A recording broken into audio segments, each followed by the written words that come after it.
നമസ്കാരം. നമ്മൾ ഇന്നുള്ളത് ദേശീയ സൈറ്റിലാണ്. ദേശീയ സൈറ്റിൽ നമ്മൾ ഇന്ന് കാണാൻ പോകുന്നത് ഒരു ഫിക്സഡ് ഗ്ലാസിൻ്റെ വർക്കാണ്. ഫിക്സഡ് ഗ്ലാസ് എന്ന് പറയുമ്പോൾ നമ്മുടെ മനസ്സിൽ ഓടി വരുന്നത് ഒരു റെക്ടാങ്കിൾ ടൈപ്പ് ഫിക്സഡ് ഗ്ലാസ് ആയിരിക്കും. ബട്ട് ഇതൊരു ട്രയാങ്കിൾ ടൈപ്പിലാണ് നമ്മളിതിവിടെ ചെയ്ത് ഫിനിഷ് ഓഫ് ചെയ്തിരിക്കുന്നത്.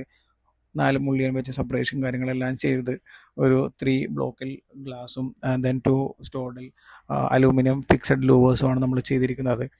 മിഡാസ് ഗോൾഡാണ് നമ്മളിവിടെ എക്സ്റ്റീരിയറിൽ ചെയ്തിരിക്കുന്നത്. ഇതിൻ്റെ ഒരു ഭംഗി എന്ന് പറയുന്നത് ആസ്വദിക്കണമെന്നുണ്ടെങ്കിൽ ഒരു പുറത്ത് നിന്ന് ആസ്വദിച്ചാലാണ് ഈ ഒരു ഫിക്സഡ് ഗ്ലാസിൻ്റെ ഭംഗി നമുക്ക് ആസ്വദിക്കാൻ പറ്റുകയുള്ളൂ. ഇതിൻ്റെ വിൻ ലോഡ് കാര്യങ്ങളെല്ലാം കാൽക്കുലേറ്റ് ചെയ്തിട്ടാണ് നമ്മൾ ഇന്നിവിടെ ഫിക്സ് ചെയ്തിരിക്കുന്നത്. മിഡാസ് ഗോൾഡിൻ്റെ ഭംഗി ആസ്വദിക്കണമെങ്കിൽ പുറത്തുനിന്ന് ആസ്വദിക്കണം. എന്നാൽ മാത്രമാണ് അതിൻ്റെ ഒരു ലക്ഷറിയസ് ഫീൽ നമുക്ക് കിട്ടുകയുള്ളൂ. ഇവിടെ നമ്മൾ ചെയ്തിരിക്കുന്നത് ഒരു fixed glass plus sliding door എന്ന രീതിയിലാണ് നമ്മൾ ചെയ്തിരിക്കുന്നത്. നേരത്തെ കണ്ട ഹോളിൻ്റെ റൈറ്റും ലെഫ്റ്റും സെയിം ഡിസൈനിലാണ് നമ്മളിവിടെ ചെയ്തിരിക്കുന്നത്. ഈ ഒരു പാറ്റേണിലാണ് നമ്മളിവിടെ ചെയ്തിരിക്കുന്നത്.